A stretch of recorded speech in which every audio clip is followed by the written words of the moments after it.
On October 9, 2012, was the last day that 19-year-old student Lizzie Marriott was seen alive. After her university classes, she stopped by the home where she was temporarily staying with her relatives, Tony and Becky Hanna, and left a note on the table for them. In it, the girl said she was going to a friend's house and promised to return no later than midnight. But Lizzie never showed up, neither that evening nor the next day. Her disappearance was the beginning of a mystery that later turned into a horrific story. Lizzie's car was found in the university parking lot. It stood there as if she had simply vanished into thin air, leaving no clues behind. Initially, the police treated this as a routine missing persons case, but the investigation soon took on a sinister tone. Details gradually emerged that indicated Lizzie may have been the victim of a brutal crime. The story of her disappearance became a reminder of how trust and kindness can turn into tragedy. Lizzie was a typical young girl who dreamed of a bright future. She was studying marine biology at the University of New Hampshire, fascinated by marine life and their world. To save on housing, she moved in with her relatives, Tony and Becky Hanna, who took her in like their own daughter. They lived in Chester, a 2-hour drive from Lizzie's family home in Massachusetts. Despite the distance, the girl maintained a close relationship with her parents, Bob and Melissa Marriott, who were always proud of their daughter. Her new life in Chester brought Lizzie joy. She found a job at the Target store, where she quickly earned respect among her colleagues.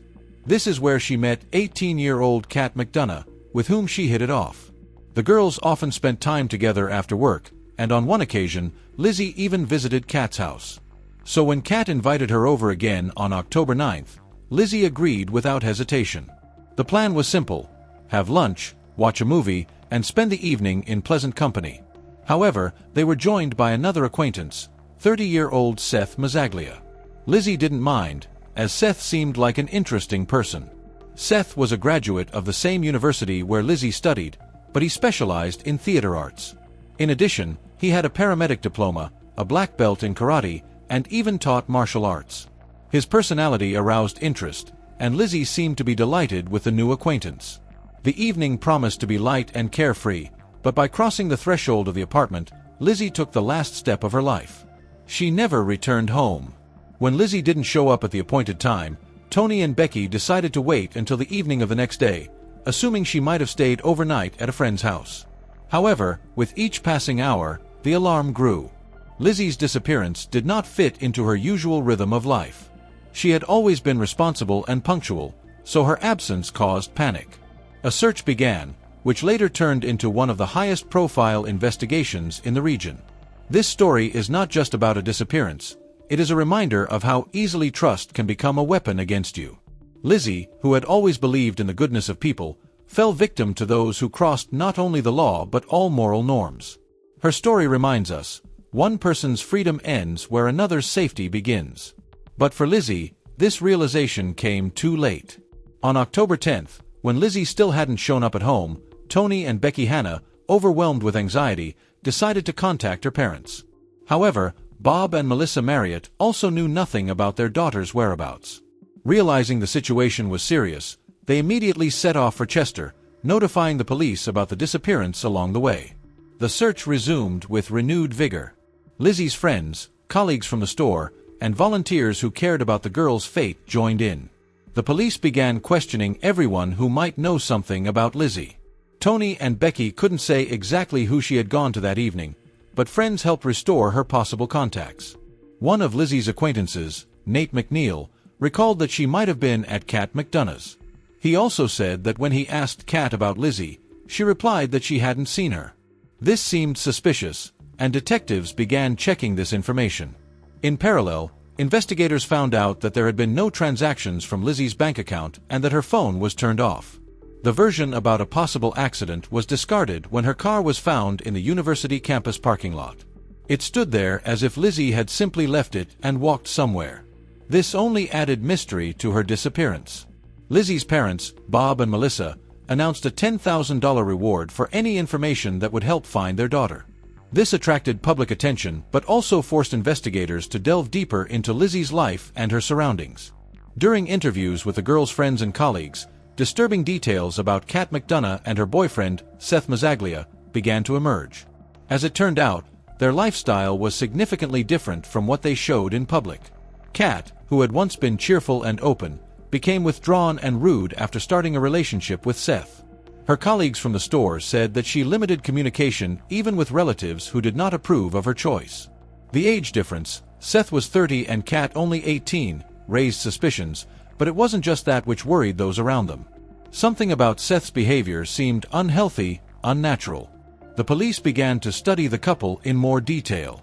It turned out that they met when Kat was only 17, and after she became an adult, they moved in together to Seth's apartment in Dover, New Hampshire. Although there were no clues about Seth or Kat in the police databases, their social media profiles raised questions.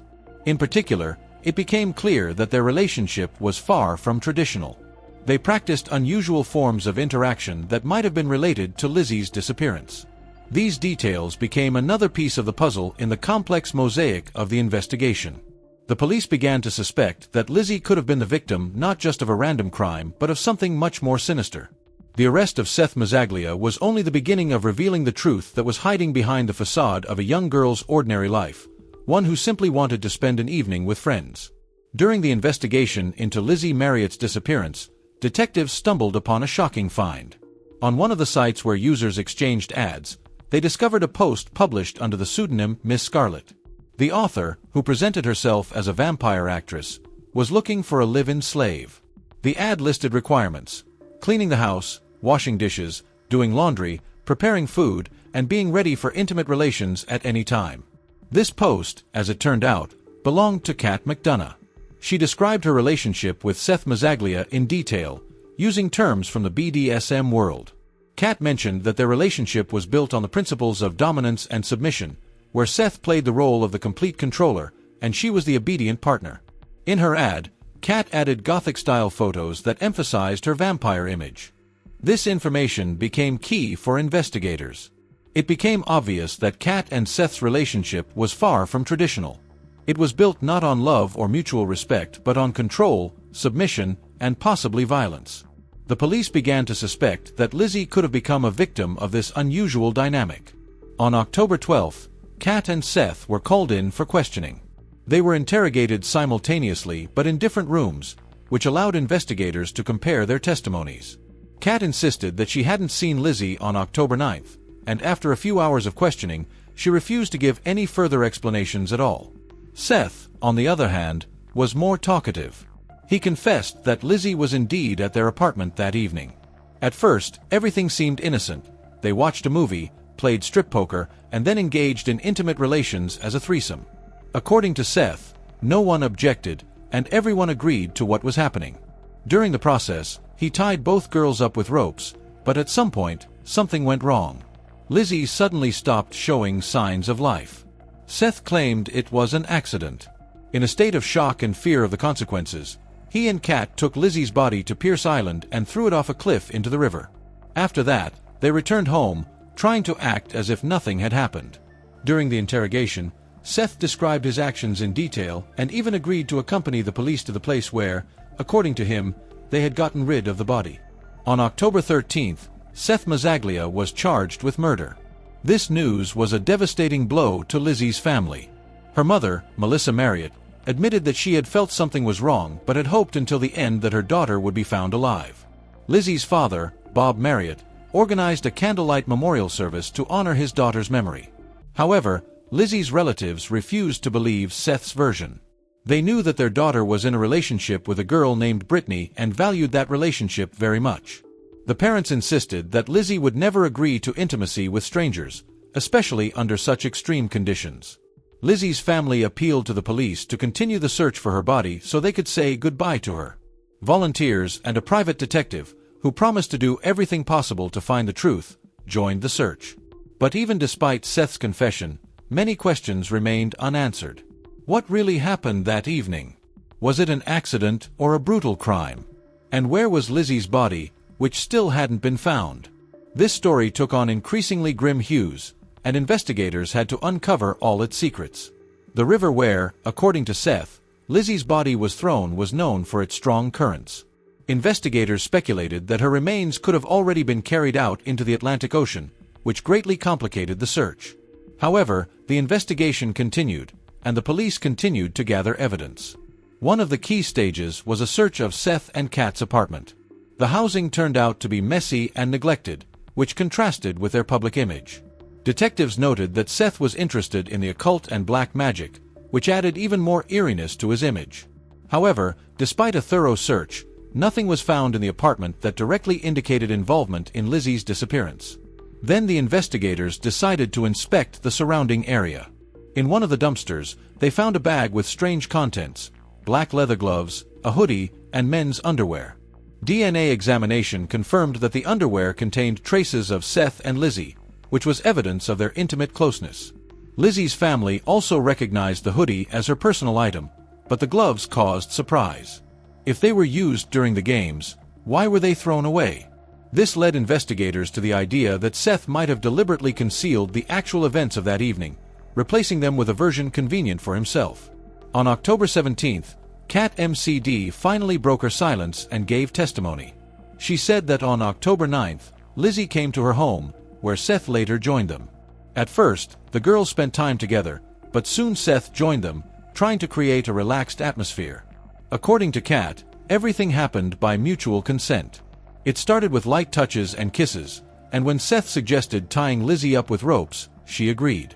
Kat even showed exactly how Seth did it. However, as she claimed, suddenly Lizzie had an attack. She began to suffocate and lost consciousness. Seth and Kat tried to help her, but Lizzie was no longer breathing. Kat insisted that it was an accident and no one was to blame for her death.